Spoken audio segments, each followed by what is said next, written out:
Que tenemos sobre lo que está sucediendo en la Franja de Gaza. Insisto, es portada de los diarios del mundo, del mundo, lo que está sucediendo en Gaza, y los países ya se empiezan a expresar en el reconocimiento del Estado palestino. Gabriel Sibinian es coordinador de la Cátedra de Estudios sobre Palestina de la Facultad de Filosofía y Letras de la Universidad de Buenos Aires. Tenemos el placer de poder charlar con él. Gabriel, buenas tardes. Fernando Borroni te saluda. ¿Cómo estás? Hola Fernando, buenas tardes. Un gusto conversar con vos y un saludo para toda la audiencia. Igualmente. Bueno, Gabriel, a ver, ¿por dónde pensás vos que tenemos que reflexionar, que denunciar, que analizar lo que está sucediendo hoy en la Franja de Gaza? Bueno, Fernando, mira, nosotros nos especializamos desde la Facultad de Filosofía y Letras, desde esta cátedra que vos presentaste, que ya lleva 15 años de trabajo ininterrumpido en esta casa de estudios, en la universidad pública, en la temática de la cuestión de Palestina, y venimos advirtiendo desde la primera clase, diría, que hay un proceso social genocida en curso en Palestina. Un genocidio o la etapa de exterminio de un genocidio no empieza de un día al otro. Esto lleva ya muchas décadas. Hay un proceso de estigmatización, de hostigamiento físico, de segregación en términos espaciales, legales, de aislamiento, de bloqueo, de debilitamiento sistemático, que nos trajo hasta aquí. Uh-huh. Y lo que tenemos hoy en día es justamente el desenlace en una pequeña porción de territorio, que es la Franja de Gaza, de ese proceso social de exterminio. Pero dentro del Estado de Israel, un 20% de la población son los ciudadanos árabes de Israel. Los palestinos del 48, como se los conoce, padecen un sistema de segregación institucionalizada, de apartheid. Esto ha sido denunciado por Amnesty Internacional, por Human Rights Watch, por la propia Corte Internacional de Justicia más adelante, ni hablar de lo que sucede en la Cisjordania ocupada, justamente ocupación militar, conquista, colonización de territorios, y luego lo que pasa con más de 3,5 millones de palestinos y palestinas que viven en Jordania, en Siria, ¿Hay un en riesgo? Líbano. ¿Hay un O riesgo? sea, Sí, decime, sí. decime. No. Quería completar Sí, que es un cuadro generalizado.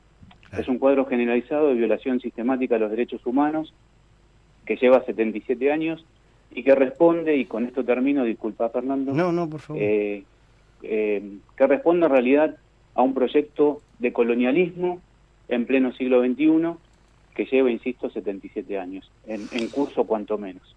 ¿Qué corre en riesgo Cisjordania? Porque, a ver, sabemos que la Franja de Gaza está conducida por Hamas.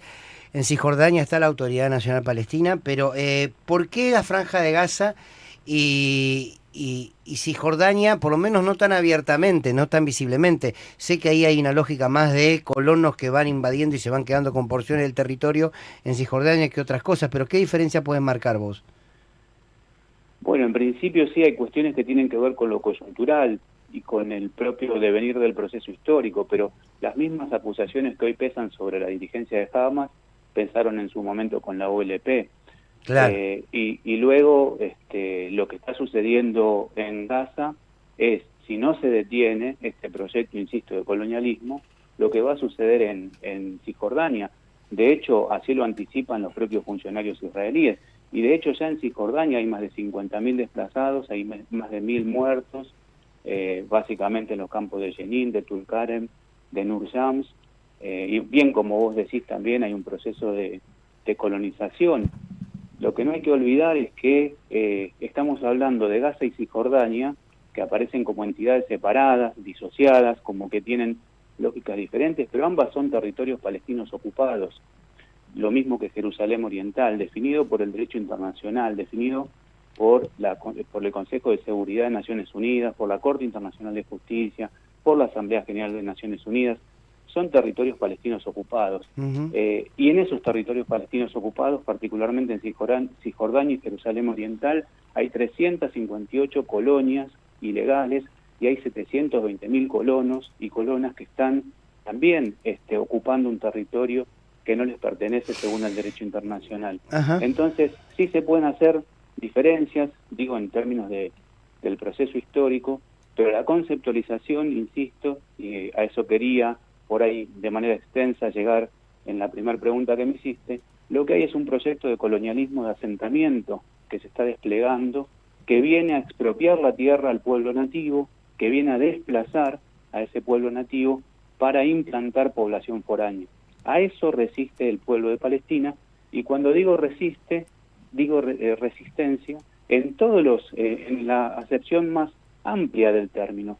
Quedarse en su territorio y reproducir su vida cotidiana es en sí mismo un acto de resistencia del pueblo de Palestina. Siempre yo tuve una duda, que a lo mejor seguramente vos sabrás responderla. ¿Por qué no hay reacción del mundo árabe?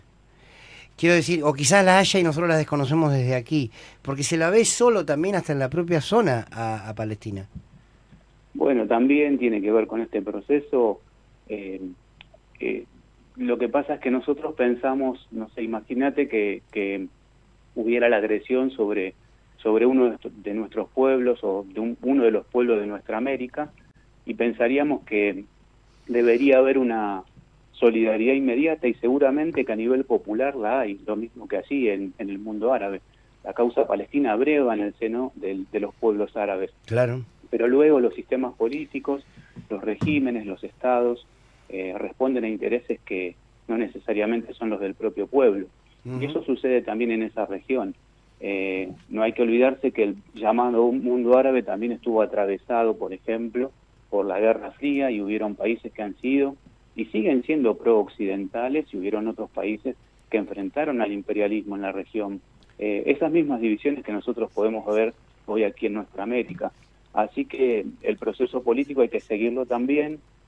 Seguramente que si la causa del pueblo palestino no ha sido derrotada definitivamente, fue en principio porque el pueblo palestino resiste ese proyecto de colonialismo de asentamiento en su tierra, y sobre todo también por la solidaridad de los pueblos árabes y en realidad de los pueblos del llamado tercer mundo, o como se le dice ahora, del sur global. Claro. Entonces creo que hay que disociar eso, hay que entender que es una causa que, insisto, abreva en el corazón de los pueblos árabes, y no siempre los gobiernos y no siempre los propios estados responden a los intereses de los pueblos. Claro, ¿qué tal? Marco Cittadini te saluda, ¿cómo estás? Quería consultarte por el alineamiento de Javier Milei con Netanyahu, con los Estados Unidos y con Israel, que por supuesto contradice la tradición argentina, pero también parece no ser lo más inteligente en un mundo en el que el mundo árabe apoyó a Argentina por la situación de las Islas Malvinas y no así Israel. ¿En qué lugar nos deja, digo, en este contexto esa decisión de Milei casi personal de alinearse de ese modo con Netanyahu? Hola Marcos, un gusto también conversar contigo. Bueno, en términos de la geopolítica no es para nada sorprendente, porque ya estaba anunciado esto propio en la propia campaña electoral. El alineamiento de Milei con el Estado de Israel y con los Estados Unidos fue algo anunciado.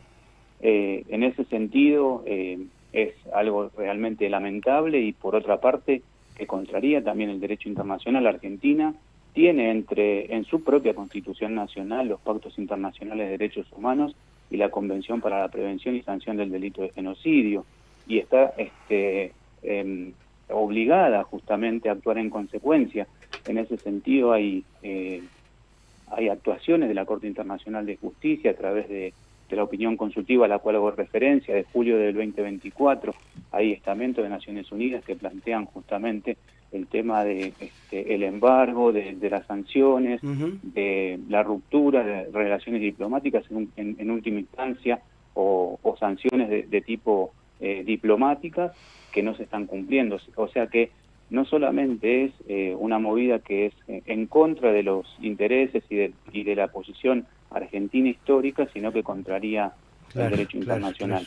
No sorprende, no sorprende, porque si uno ve el alineamiento también en el marco de la política internacional, Milei trabajó en la bancada de Juan Domingo Bussi, y Villarroel, que compone su fórmula, también ha sido una defensora de genocidio. Bien. Gabriel, la verdad que gracias por este rato, gracias por toda la información que compartís y seguramente vamos a estar en contacto en estos días para que nos puedas sumar tu análisis y tu mirada sobre estos hechos tan injustos y tan terribles. Te mando un fuerte abrazo, gracias. Muchas gracias, Fernando. Marcos, un saludo para toda la audiencia y a disposición. Gabriel Sibinian, coordinador de la Cátedra de Estudios sobre Palestina de la Facultad de Filosofía y Letras de la UBA. Quiero leerles algo. Poné la Madonna. ¿Saben por qué vamos a poner a Madonna? Porque Madonna acaba de escribir sobre Palestina. Mira. Y es importante, nosotros tenemos algo como humanidad, ¿no? Que es que si lo dice, bueno, que cuando lo dicen personas que tienen relevancia mundial, por lo que sea, Sí. ¿no? Bueno, sirve mucho, no es que ahora Madonna sea Camilo Cienfuegos, ¿no? Está bien, es Madonna, pero que Madonna hable Sí. hace que el mundo la mire, Claro, es Madonna, tiene ¿no? repercusión, Por sí. eso vendría también que hable, que yo, un Messi, se me ocurre. Bueno, en el fútbol acaba me de ocurre. escribir Salah, ex jugador del Liverpool. Ahora si lo tenés, ahora lo vamos a decir. Hubo un posteo de Diego Maradona de su cuenta oficial. Ahora lo vamos a decir, muy bien, Mauro, un ratito. Madonna escribió en sus redes, Santo Padre, entiendo que es al Papa, ¿no? Santo Padre, por favor asista a Gaza y lleve su luz a los niños antes de que sea demasiado tarde. Como madre no puedo soportar observar su sufrimiento. Los niños del mundo les pertenecen a todos. Eres el único de nosotros cuya entrada no puede ser negada. Esto lo escribió Madonna. Bueno, que empiece a levantar. ¿Quién es ese cantante maravilloso que siempre cerraba, conocidísimo, chicos? Que estaba con la bandera de Palestina, que tiene un juicio, lo acusan de antisemita. Bueno.